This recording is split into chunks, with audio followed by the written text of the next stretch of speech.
So in my presentation today, I'm going to show you what we can do for hosting companies to help them be RBL free, as one of the large cloud hosting providers said in a recent press release. So I'll just jump right into it. So earlier this month, I logged on to the Cisco Senderbase website, which keeps track of all the spam that is sent to Cisco IronPort customers worldwide. IronPort processes well over 1 billion email messages a day for tens of thousands of companies. Senderbase keeps a list of the top 100 worst spam sending IP addresses. For each IP, it shows the network owner of that IP address. I downloaded the data as an Excel file, popped it into a pivot table, and grouped by network, summing up the millions of spam messages per day reported by Senderbase for each IP. The really surprising result was that most of the world's large spam sources are indeed hosted by hosting companies. So they're not in some grotty corner of Russia, they're actually on the well-known networks that you see on the page here. Virtualization makes spamming a very easy process. So when a spammer wants to start sending out large volumes of spam from a hosting company, the first step is to acquire a VPS account. Spammers often use stolen credit card credentials to buy VPS server capacity. Step 2 is to install their spam sending software and begin blasting away. We've actually seen a single VPS instance sending up to 8,000 new SMTP connections per second, and that's all spam, by the way. VPS operators don't often find out about spamming until the credit card firm issues a chargeback notice, or worse, when their IP space has been blacklisted, but we'll get into that in detail a little later. Finally, the IP address of the VPS appears on multiple blacklists. Email delivery from that VPS is hampered because anti-spam companies and receivers like Hotmail start to block the IP, and then eventually the spammer will abandon the account and repeat the process again. It's really hard to identify spammers because of the use of proxies and stolen credit cards. So what I'm going to be talking about is how you can stop the spam after it's started. The main cost of spamming to a VPS operation is fraud. And the cost of spamming increases, the number of spammers increases. When someone opens a new VPS service, the level of fraud may initially be relatively low. This low level of fraud generates a small amount of blacklisting, and email delivery for all users is quite reliable. As more spammers take up residence in the VPS service, the number of blacklist entries increases. Email receivers like Yahoo, Google, AOL, and Hotmail begin to place limits on the amount of email they will tolerate from your IP space. Meanwhile, the costs associated with credit card chargebacks increase. If you don't get the spam problem under control, basically the whole internet blocks your network from sending email.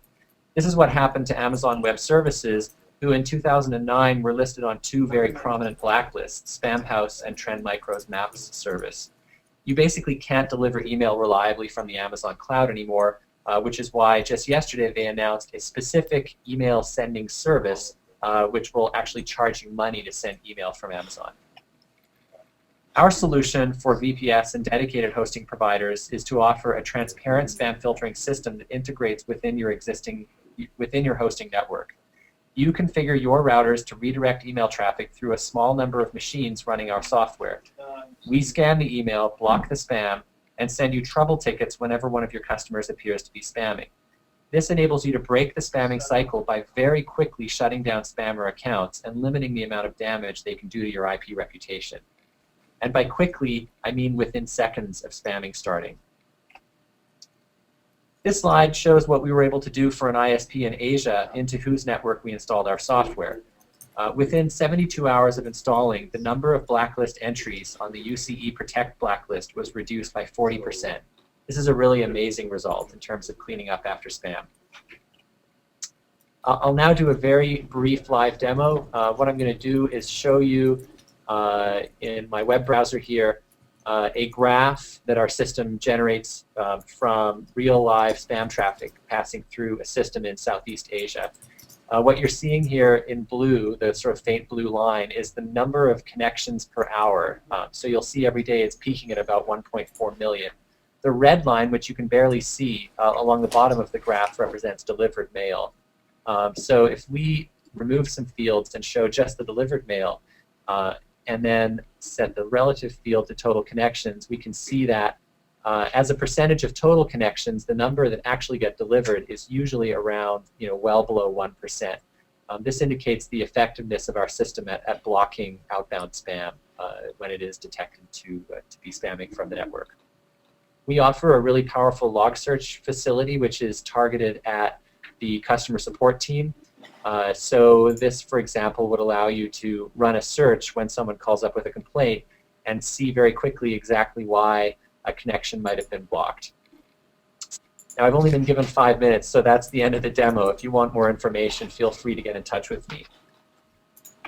In terms of partnering, we're really looking forward to BeanSprout expanding and providing more partners that we can access, but I'm pleased to announce that we're now working on a partnership with OnApp to bring our transparent spam filtering solution to all OnApp users. So basically what we'll be able to do is an OnApp user will be able to click a button and add transparent outbound spam filtering that will cover their entire cloud in one shot. And the pricing model will be very straightforward and easy to understand. That's the end of my presentation. If you want more information, I've put my email address up on the screen, and for those of you brave enough to call my mobile, you can do so. My number is right there.